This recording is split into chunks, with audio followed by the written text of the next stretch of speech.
Hey guys, welcome back to another video. So this is a specially video of revision tips of biology because in previous video we have discussed about the physics. So yeah, it's of biology. So exams are very much soon. So we are so much tensed and we have a lot of syllabus and we don't know what to start firstly. So today I gonna have share my tips that how I preparing for revisions for NEET. But I am not damn sure कि आप पे work करेगी या नहीं because हर इंसान हर types के होते हैं बट मैं क्विक रिविजन के लिए थोड़ा सा जो मैं ट्राई करती हूँ जो मैं यूज़ करती हूँ वो वाली टेक्निक सबको बताना चाहूँगी. When we talk about the biology subject, we always prefer NCERT first because NCERT is the most important book for NEET because इसमें से सारे क्वेश्चंस आते हैं एंड इनर डीपली क्वेश्चंस आते हैं बायोलॉजी से हमें पता है जैसा कि so whenever you study biology you will always first prefer to NCERT reading. मतलब मैं जब भी स्टार्ट करती हूँ बायो पढ़ना सबसे पहले मैं बायो की बुक रीडिंग करती हूँ NCERT की बिकॉज वो बहुत ही ज़्यादा मस्ट होती है सो दैट कि आप अच्छे से एनालिसिस कर सको उस चैप्टर का. And if you have not so much revisions you can also do one shot lectures but यहाँ पे मैं वन शॉट स्किप करती हूँ बिकॉज ऑलरेडी हमें सो NCERT करने के बाद if you have so much time you can also go to the notes. Yeah, it's in the first session, so yeah, you can go for the notes or you can also go through the one shot video. But if you have no time because it's so much close exams, so मैं यहाँ पे one shots नहीं देख रही हूँ because मुझे उसमें one shot की ज़रूरत नहीं है. But you can go to the Vipin sir one shots because मैंने उन्हीं से पढ़ाई करी है 12th में एंड वो काफ़ी अच्छा बॉटनी पढ़ाते हैं. So you can go through this. And zoology के लिए तो आपको पता ही है समाप्ति मैम हमारी favourite. So I will suggest to teachers Vipin sir and zoology में समाप्ति मैम बिकॉज मैंने उनसे ही पढ़ाई करी है 11th and 12th mostly. So yeah and the second thing that is the most important, अगर आपके पास लॉन्ग नोट्स हैं एंड आपने शॉर्ट नोट्स नहीं बनाए तो आप लॉन्ग नोट्स को भी रिवाइज़ कर सकते हो but it is so much time consuming. So आपके पास शॉर्ट नोट्स अवेलेबल हो आपको इसको ध्यान में रखना है. एंड अगर अवेलेबल नहीं है तो आप इसको बना सकते हो बट अभी आपके पास टाइम नहीं उतना कि आप शॉर्ट नोट्स बनाओ. सो या you can go through anybody made पहले से जो बना रखे हैं उनके शॉर्ट नोट्स यूज़ कर सकते हो आप.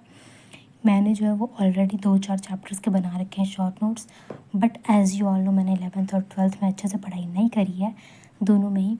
सो कुछ अच्छे से नोट्स मेरे प्रॉपरली कंप्लीट नहीं है short notes but long notes already always complete है मेरे सारे चैप्टर्स के. एंड लैग भी है तो थोड़ा बहुत फिजिक्स एंड केमिस्ट्री में लैग है. सो या इसके बाद आपका सेकेंड जो आता है वो होता है शॉर्ट नोट्स का. तो आपको शॉर्ट नोट्स को एक बार रिवाइज़ करना होता है. You can also go through your long notes if you have time so much. But I have don't time so I always prefer कि आप short notes यूज़ करो किसी और के भी यूज़ कर सकते हो and if you have your own then it's good and very good.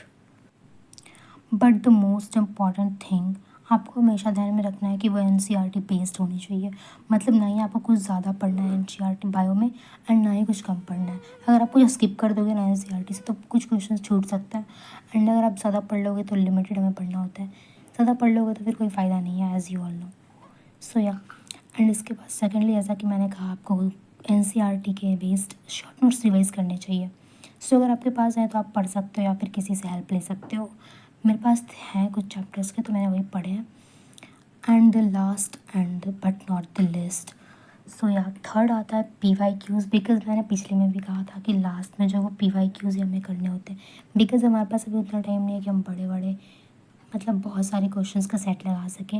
And मैं जो है वो PYQs के लिए हमेशा एक बुक प्रेफर करती हूँ. मेरे पास एक ही बुक है एंड वो है MTG फिंगर टिप्स. मेरे पास वो वाली बुक है. मैं उससे ही सारे क्वेश्चंस करती हूँ एंड प्लस बहुत सारे क्वेश्चंस होते हैं. फर्स्टली वहाँ पर ऑब्जेक्टिव के 100 और 150 क्वेश्चंस मिल जाते हैं जिससे आपका कॉन्सेप्ट क्लियर हो जाता है. एंड मेरा ये शॉर्ट नोट्स कुछ ऐसा है आप देख सकते हो. एंड 3 पेजेस में बन चुका है एंड ये प्लांट ग्रोथ एंड डेवलपमेंट वाले चैप्टर का.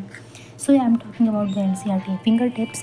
सो वो काफ़ी अच्छा बुक है एंड उसमें बहुत सारे क्वेश्चन होते हैं. उसमें NCERT एग्जाम्पल भी होता है एंड या उसमें PYQs भी होता है एज वर्स रीजन भी बेस्ड क्वेश्चन होते हैं. सारे क्वेश्चन होते हैं उसमें. आपको अगर रिविजन के लिए या फिर ट्यूशन प्रैक्टिस के लिए करना है तो आप उसे प्रेफर कर सकते हो. मैं यूज़ करती हूँ वाली बुक्स. एंड आप इंडेक्स के लिए जो है NCERT कर सकते हो बिकॉज इंडेक्स से भी काफ़ी क्वेश्चन आते हैं. So that's all. See you soon in the next video. Bye.